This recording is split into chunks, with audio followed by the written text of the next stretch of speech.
Hello everyone, welcome to TN கல்வி hub. நான் தான் உங்கள் நிஷாந்த். இன்னைக்கு நம்ம வீடியோல 2026 to 2027 அகாடமிக் இயர்க்கு சேர்ந்த 11th standard physics volume 1 book Tamil மீடியம்ல எப்படி டவுன்லோட் பண்ணுறதுன்னு பார்க்க போறோம். அதுவும் ஃப்ரீயா எப்படி டவுன்லோட் பண்ணலாம் என்பதையும் ஸ்டெப் பை ஸ்டெப்பா பார்க்க போறோம். அதுக்கு முன்னாடி இன்னும் நம்ம சேனலை சப்ஸ்கிரைப் பண்ணலைன்னா சப்ஸ்கிரைப் பண்ணிக்கோங்க. பக்கத்துல இருக்கிற பெல் ஐகானையும் கிளிக் பண்ணி வச்சுக்கோங்க. அப்பதான் நம்ம அப்லோட் பண்ணும் புக்ஸ், ஸ்டடி மெட்டீரியல்ஸ் எல்லாமே உங்களுக்கு உடனுக்குடன் வந்து சேரும். வாங்க இப்ப நம்ம வீடியோக்குள் போகலாம். இப்ப பார்க்க போறது 2026 to 2027 அகாடமிக் இயர்க்கு சேர்ந்த 11th standard physics volume 1 book Tamil medium. இந்த புக்கை நீங்க பிடிஎஃப் ஃபார்மேட்ல டவுன்லோட் பண்ணிக்கலாம். பிடிஎஃப் ஃபார்மேட்ல இருக்கிறதுனால மொபைல், லேப்டாப், டேப்லெட் எந்த டிவைஸ்லயும் ஈஸியா ஓபன் பண்ணி படிக்கலாம். எப்போ வேண்டுமானாலும் ஆக்சஸ் பண்ணிக்கலாம். முக்கியமான விஷயம் என்னன்னா, இது கவர்மெண்ட் அஃபிஷியலா ரிலீஸ் பண்ணப்பட்ட புக் பிடிஎஃப்.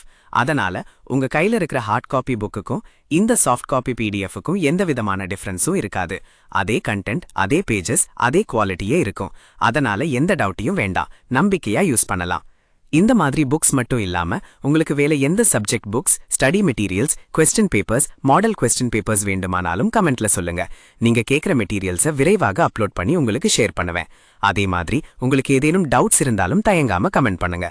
சரி, இப்போ இந்த 11th ஸ்டாண்டர்ட் பிசிக்ஸ் வால்யூம் 1 புக்கை எப்படி டவுன்லோட் பண்ணலாம் என்று ஸ்டெப் பை ஸ்டெப்பா பார்ப்போம். புத்தகத்தை எப்படி டவுன்லோட் செய்வது என்பதை பார்க்கலாம்.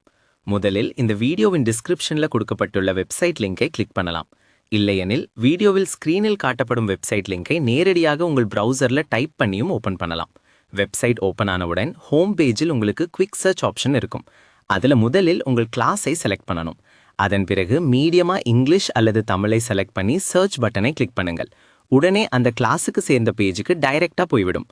அல்லது ஹோம் பேஜில் கீழே ஸ்க்ரோல் பண்ணினா கிளாஸ் 1 முதல் கிளாஸ் 12 வரை லிஸ்ட் இருக்கும். அதில் உங்கள் கிளாஸை செலக்ட் பண்ணலாம்.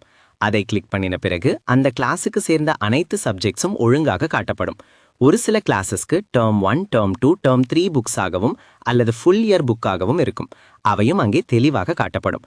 உங்களுக்கு தேவையான சப்ஜெக்டை தேர்வு செய்து அதற்கு அருகில் இருக்கும் பிடிஎஃப் டவுன்லோட் பட்டனை கிளிக் பண்ணுங்கள். அதை கிளிக் பண்ணினதும் அது கூகுள் டிரைவ் பேஜுக்கு ரீடைரக்ட் ஆகும். அங்கே இருக்கும் டவுன்லோட் பட்டனை கிளிக் பண்ணினால் உங்கள் பிடிஎஃப் ஃபைல் மிகவும் எளிதாக டவுன்லோட் ஆகிவிடும். மேலும் வெப்சைட்டின் டாப் ரைட் கார்னரில் லாங்குவேஜ் டாகிள் ஆப்ஷன் இருக்கும். அதை பயன்படுத்தி தமிழ் அல்லது இங்கிலீஷ் லாங்குவேஜுக்கு மாற்றிக்கொள்ளலாம். உங்களுக்கு ஏதேனும் டவுட் அல்லது query இருந்தால் வெப்சைட்டில் இருக்கும் கான்டாக்ட் பேஜ் மூலம் எங்களை தொடர்பு கொள்ளலாம். இந்த வீடியோ உங்களுக்கு பயனுள்ளதாக இருந்தால் வீடியோக்கு லைக் பண்ணுங்க, உங்கள் நண்பர்களுடன் ஷேர் பண்ணுங்க. மேலும் இப்படிப்பட்ட எஜுகேஷனல் வீடியோஸ்க்கு எங்கள் சேனலை சப்ஸ்கிரைப் பண்ணுங்க. அடுத்த வீடியோவில் மீண்டும் சந்திப்போம். நன்றி, வணக்கம். Thank you for watching.